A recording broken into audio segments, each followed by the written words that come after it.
राजस्थान और आम जनमानस, किसान, गरीब, मजदूर, दुकानदार, व्यवसायी उनसे क्या खिलवाड़ कर रही है, उस पर चर्चा करने का। मोदी और महंगाई दोनों हिंदुस्तान के लिए हानिकारक हैं। मोदी है तो महंगाई है, मोदी ही महंगाई है, और मोदी और महंगाई दोनों देश के लिए हानिकारक हैं। ये तीनों बातें सही हैं। अलग अलग साथियों ने इसे अलग अलग तरीके से कहा है।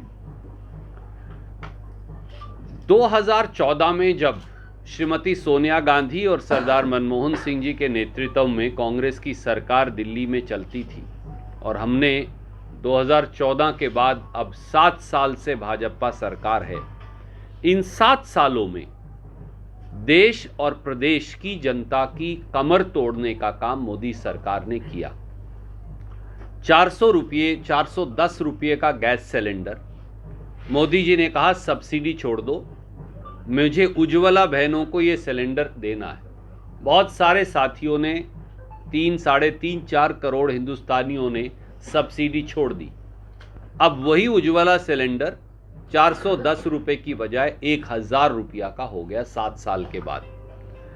मोदी जी ये कहा करते थे नौजवानों को कि पकोड़े तलिए, क्योंकि ये भी एक रोजगार है। अब पकोड़े तलने वाला जो गैस का सिलेंडर है कमर्शियल, वो 2200 रुपये का हो गया, तो पकोड़े तलना भी असंभव हो गया। जिस नमक की सौगंध खा के सत्ता ली थी, वो 10 और 11 रुपये किलो था 2014 में, आज 22 रुपये किलो, तो वो नमक हो गया। चाय पीना भी मुश्किल हो गया, क्योंकि चाय भी 150 रुपया किलो तक चली गई है, और ब्रांडेड चाय और ज्यादा महंगी। पेट्रोल और डीजल, जिससे भीलवाड़ा जैसे औद्योगिक कृषि क्षेत्र का ये अनूठा मिश्रण है, जिससे ये सारा देश प्रदेश चलता है। जब $108 प्रति बैरल कच्चा तेल था, तो इस देश में कांग्रेस के समय में डीजल की कीमत 56 रुपया लीटर थी औसत, और पेट्रोल की कीमत 70 रुपया लीटर थी। आज के दिन कच्चा तेल लगभग $72-73 प्रति बैरल है, और पिछले अगर 6-7 साल की औसत निकालें तो वो $45 आती है प्रति बैरल। इसके बावजूद भी पेट्रोल और डीजल दोनों कहीं 100 पार कर गया है देश में, और कहीं 100 रुपया लीटर के नजदीक है। कारण कई बार राजस्थान सरकार पर इल्जाम लगा देते हैं, कभी पंजाब पर इल्जाम लगा देते हैं, कभी किसी प्रांत पर मोदी जी ये नहीं बताते कि डीजल पर जब कांग्रेस ने सरकार छोड़ी तो केंद्रीय एक्साइज 3 रुपया 56 पैसे प्रति लीटर था। 10 रुपया लीटर अब कम किया है चुनाव हारने के बाद हिमाचल प्रदेश इत्यादि का।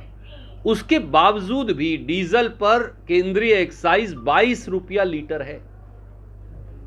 7 साल पहले 3 रुपया 56 पैसे लीटर, 7 साल में 32 रुपया लीटर, और अब कम होकर भी 22 रुपया लीटर। पेट्रोल पर केंद्रीय एक्साइज 9 रुपया 20 पैसे लीटर था जब हमने सरकार छोड़ी कांग्रेस पार्टी ने। आज भी 5 रुपया कम करने के बाद वो 28 रुपया लीटर है। केंद्र सरकार ने, मोदी सरकार ने अकेले डीजल पेट्रोल से 24 लाख करोड़ रुपया 7 साल में कमाया है, और ये सब देश की जनता की जेब काट कर लिया गया पैसा है। आप सब्जियों की बात कर लीजिए, दाल की बात कर लीजिए, राजमा 160 से 170 रुपया किलो, मसर की दाल, अरहर की दाल 100 से 120 रुपया किलो, छोले चने वो भी 110, 120 रुपया, 130 रुपया कहीं कहीं किलो। अब तो टमाटर भी टर करता है, और छौंक लगाने से आम आदमी डरता है, क्योंकि वो भी 100 रुपया किलो के नजदीक पहुंच गया। तो आम आदमी जिए तो कैसे जिए? सुबह से उठकर शाम तक जीना दूभर हो गया। और भीलवाड़ा इसलिए बना कि कांग्रेस की सरकार ने इस इलाके के अंदर बार बार सब्सिडी देकर पूरे हिंदुस्तान के उद्योग को हम यहां लेकर आए। और इसीलिए ये सबसे तरक्की पसंद इलाका है। पर पहले नोटबंदी से देश की अर्थव्यवस्था को, लघु उद्योगों को चोट मारी गई, छोटे छोटे उद्योगों को चोट मारी गई। उसके बाद गब्बर सिंह टैक्स जीएसटी लगाकर चोट मारी गई।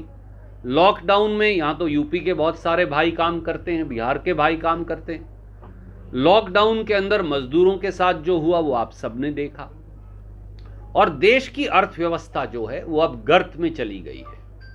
परंतु देश की अर्थव्यवस्था को सुधारने के लिए और आम जनमानस की आय बढ़ाने के लिए कोई उपाय, कोई रास्ता नहीं।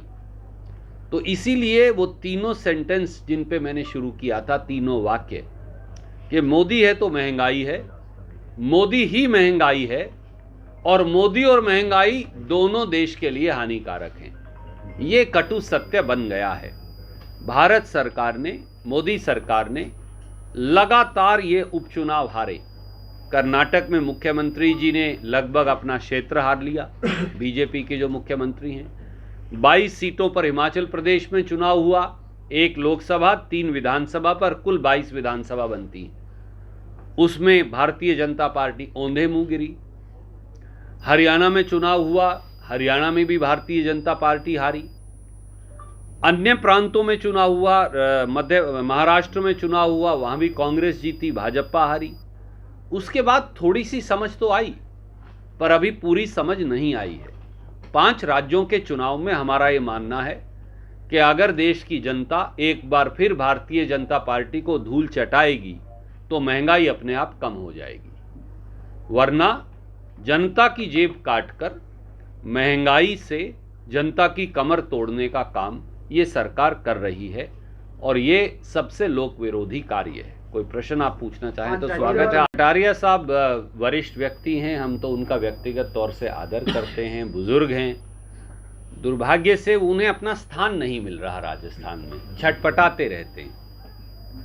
क्योंकि एक और आदरणीय नेता जो हैं वो उन्हें परेशान करते रहते हैं, या वो उन्हें परेशान करती रहती हैं। मुझे नहीं पता कौन किसे करता है, बीजेपी बेहतर बता सकती है। इसलिए वो कभी कभी अपना जो राजनीतिक संतुलन के लिए वो जाने जाते हैं, पर वो भावावेश में वो राजनीतिक संतुलन खो बैठते हैं।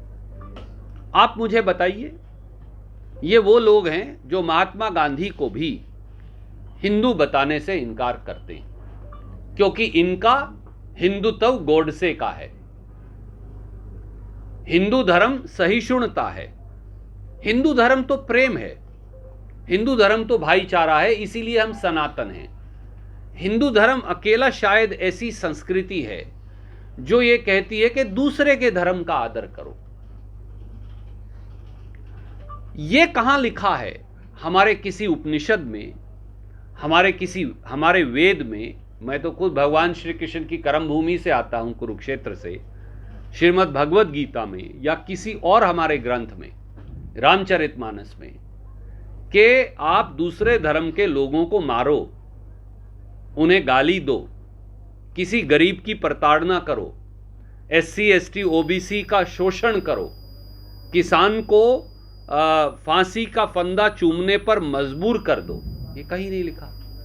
परंतु उनका चरित्र भाजपा का और RSS का वो हिंसा पर आधारित है, और हिंदू धर्म प्रेम पर आधारित है। शायद उन्हें ये बात समझने में अभी कई सदी और लगेंगी। इसलिए विपक्ष के नेता का कोई कसूर नहीं, ये उनकी ट्रेनिंग का कसूर है। ओवैसी भी कह रहे थे ऐसा एक वो कहावत है हरियाणा की, राजस्थान की छाछ तो बोले सो बोले, चलनी भी बोले जिसमें 1000 छेद। अब ओवैसी भी ज्ञान देगा, जो भारतीय जनता पार्टी का एजेंट है। आप मुझे बताइए, मैंने एक दिन ओवैसी साहब से पूछा, आज ETV के माध्यम से और बाकी साथियों के माध्यम से कहूँगा, जिस प्रांत से ओवैसी जी आते हैं, जो अब तेलंगाना कहलाने लगा है, ज्वाइंट आंध्र प्रदेश, वहाँ तो वो 7 विधानसभा लड़ते हैं, यूपी में वो 300 लड़ते हैं। ऐसी पार्टी भी कोई आपने देखी? जो जहाँ का रहने वाला हो वहाँ तो वो 7 लड़े 200 में से, और जब वहाँ से बाहर जाए तो 300 सीट लड़े। पैसे कहाँ से आते हैं साहब? ओवैसी जी पैसे कहाँ से आ रहे हैं? और फिर पूरे हिंदुस्तान में जाकर लड़े। 7 पार्टियों वाली पार्टी, 7 सीटों वाली पार्टी, और 7 में से जीतता है 2-3। तो 2 या 3 एमएलए वाली पार्टी के पास इतने संसाधन कहां से आ गए? और एक बात बताओ, मोदी जी के खिलाफ तो कोई 2 लाइन बोले तो ईडी, इनकम टैक्स पहुंच जाते हैं। ओवैसी के घर गया है कभी ईडी या इनकम टैक्स वाला? देखा आपने? कभी नहीं जाएगा, क्योंकि बीजेपी और ओवैसी एक दूसरे के पूरक हैं।